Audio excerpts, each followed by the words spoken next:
2025 saw the highest Medicare Advantage switching in 10 years. Nearly 1 in 6 Medicare Advantage members changed their plans. I'm going to break down why and what you should consider if you're thinking about it.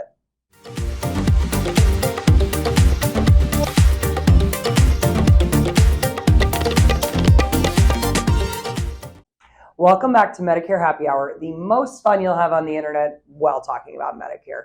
Today I am sipping on a rum and coke. Cheers. So what drove all of the switching last fall? So 3 main things that I'm going to talk about today. First, terminated plans. Second, benefit reductions. And last is poor experience. So first, let's talk about terminated plans. 8% of members were on a plan that the insurance companies terminated or were no longer selling, and they weren't transitioned to a new plan. So all those folks had to go out and select a new plan. Additionally, 10 different carriers or insurance companies exited the Medicare Advantage market. So they just completely stopped selling these plans. When we look at benefit reductions, each year insurance companies can make changes to their Medicare Advantage plans. They submit them to the government approves those plans, and then in the fall they're released to the general public so that everyone could see and assess, do I want to stick with the plan I'm on or change?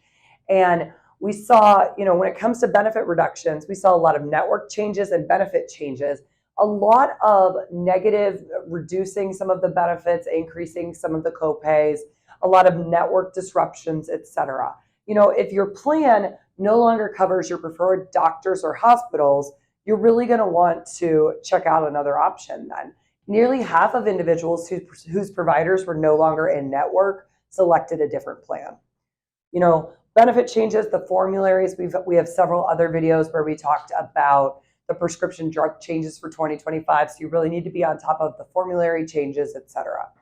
And then, the last thing when it comes to this is really what we see from a benefit change is things like premiums, deductibles, maximum out of pocket, dental, vision, hearing, over the counter, various things like that are what drove a lot of the benefit reduction and those that changed for this reason. And then the last is just poor experience. If someone has a bad experience with one insurance company, they're more likely going to switch, whether it's a prior authorization denial, a claim is denied, the customer service they're frustrated with. One of these 3 elements is really what drives most of the switching. So now, who are these people that are switching? Of those individuals most likely to switch, we see a lot of the younger seniors, so individuals that maybe they're between 65 and 75 or something like that. What we'll generally see is when you've been on a plan for a certain period of time, and if it's not changing too much, a lot of people after that time are more opposed to changing. They're comfortable with what they have. Middle to lower income individuals, because they're likely on one of these plans that gives you a lot, and as that plan is reduced, they consider another option. Those that are really reliant upon certain prescription drugs because the formularies are very important to them, and those that have been on their plan a shorter time. I know a lot of times we'll say that if you're on a plan for 1 year, generally you see more shopping happen at that point. So the longer that you're on the plan, the more likely you are to stay. So the top priorities in selecting a Medicare Advantage plan, first and foremost, is most people want to continue to see the same doctors and have access to the same hospital. That's important to people. Number 2, $0 or low monthly premium. A lot of people don't want to pay anything out of pocket for their health insurance when it comes to the premium. They want it to be 0. And last, making sure that the prescription drugs are covered. For 2025, and I just mentioned we have another video on this, but the prescription drugs and the way they're covered really changed a lot. But ensuring that your drugs are covered on the formulary and give you the most bang for your buck is important. So where do these people go? What were they switching to, essentially? Most people just look from one Medicare Advantage plan and find another one. And so really the majority are switching from one Medicare Advantage to another. 4% switched from a supplement to a Medicare Advantage, and only 2% switched from a Medicare Advantage to a supplement. We have other videos about supplements and why, you see less and less people going from a Medicare Advantage to the supplement. Generally, there's medical underwriting, some questions there. If you're uncertain and interested in this, give us a call, but that is why those numbers are so much smaller. And when can you switch plans? This is really important. Every year during the annual enrollment period, or AEP, it's from October 15th through December 7th.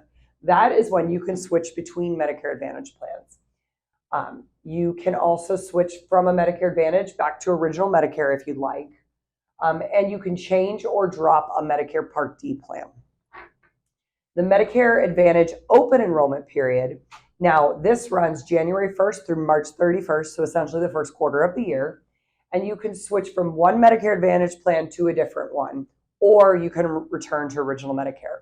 The reason for the open enrollment period, we find sometimes people, maybe they didn't check their plan for the following year and they find out their doctor's not in network or there's a prescription drug not covered for them. So this period of time is really helpful for that. But I would really just encourage you to check it out during the annual enrollment period so you don't have to worry about this. And then additionally, there's a special enrollment period. If the plan is discontinued, they get rid of it.